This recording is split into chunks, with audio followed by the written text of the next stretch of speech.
world, and all are under sin. And because all are under sin, the invitation is to all. Matthew 11:28 and 30. Matthew 11:28 and 30. It says,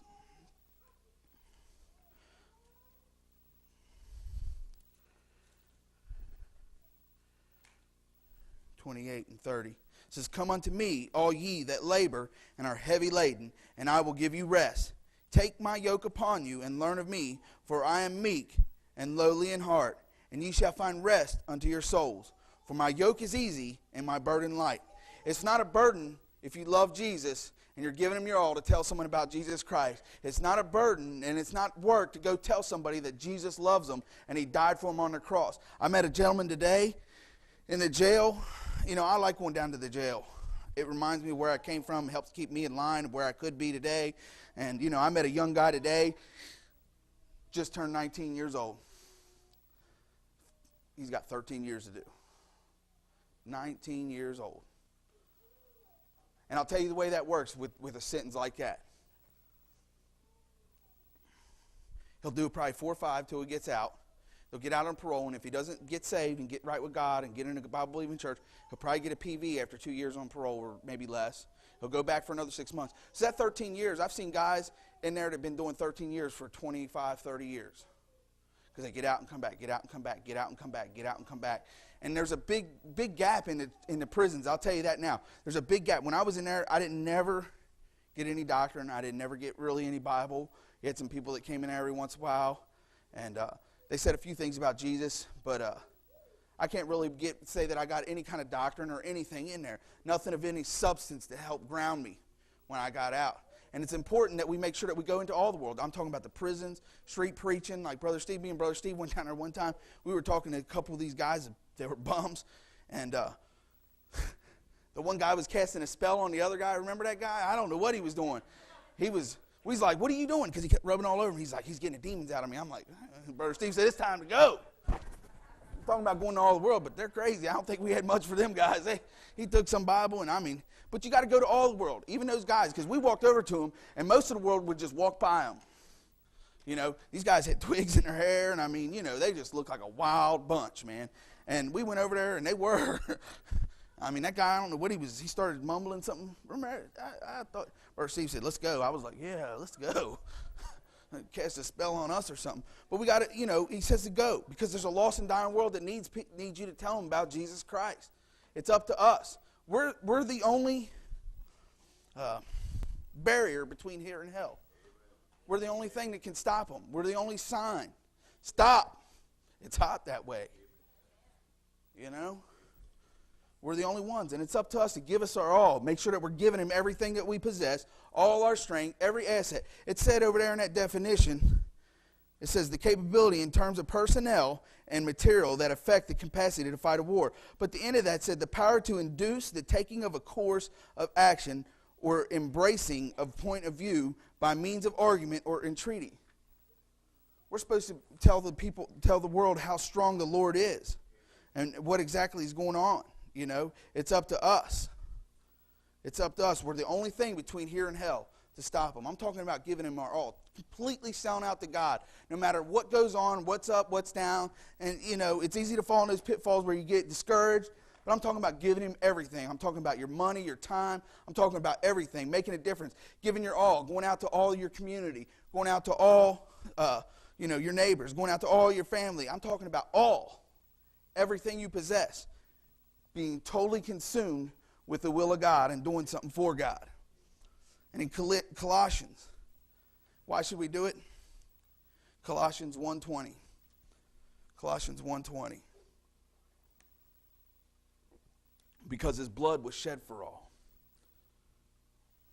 And having made peace through the blood of his cross, by him to reconcile all things unto himself.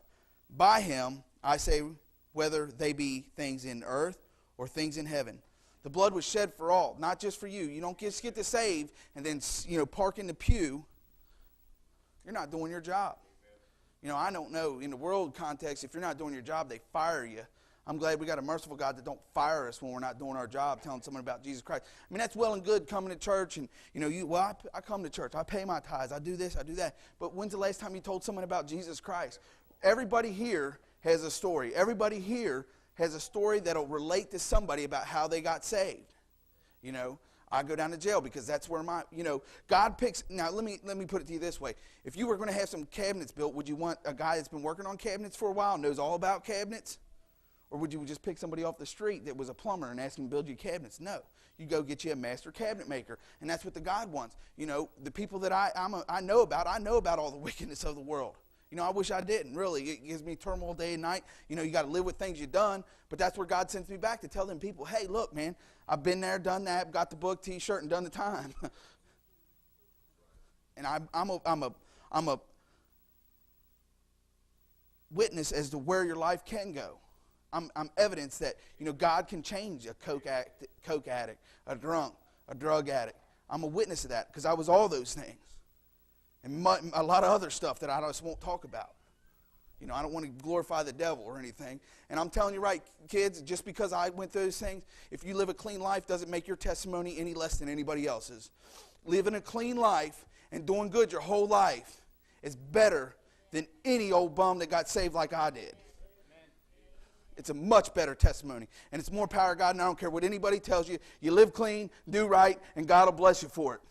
Above anything you can see. If I could take every bit of it back, every bit of it, I would. There's a lot of times at night that I have to lay awake, and Paul had his thorn in the flesh, I got mine. And I got to deal with those things. God may have forgiven me of them and cast it as far as east, but I still know where I've been. And the only way that I can get reprieve is going to people like me and telling about it. And everybody here has that job, everybody here has, are different. We got a lot of different folks in here from different areas and different walks of life and been through a lot of different things. Somebody relates to you about something, and it's your job to tell you. Kids, schools, kids your age, you can relate to them. Hey, tell them about how you got saved. Wherever it was, however it was, whatever the conviction was. Why should we do it? Romans 8:32. Romans 8:32.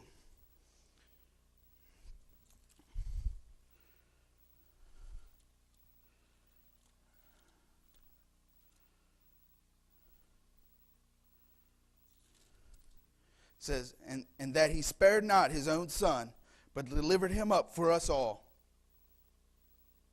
How shall he not with him also freely give us all things?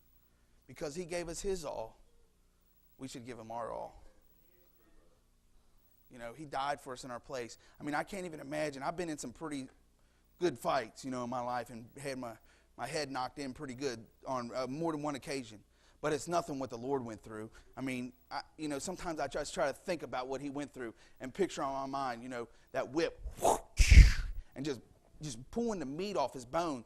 I've helped skin some animals. I imagine that's what it looked like, just the flesh hanging off of him. Not only that, but his beard, they say in Isaiah, it says his beard was plucked out. I mean, he was just beaten, crown of thorns. I mean, they mocked him and spit on the very God of this world that created them. Drug that cross, up Calvary, and I couldn't imagine, he had to hang there. A lot of pictures, they picture him as this pretty, just a couple little drops of blood, crown. But he was naked, man, and he stood there in front of his mom, and he had to be in front of his mama naked, beaten and smitten. How much humility, how much would that have, I couldn't imagine sitting there hanging naked in front of my mom, beat.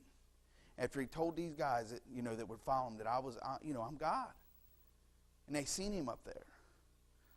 I mean, he was God. He could have came down off there with a lot of fury. He gave us his all. He poured out everything he had. He prayed with everything he had beforehand. He gave every bit of his life.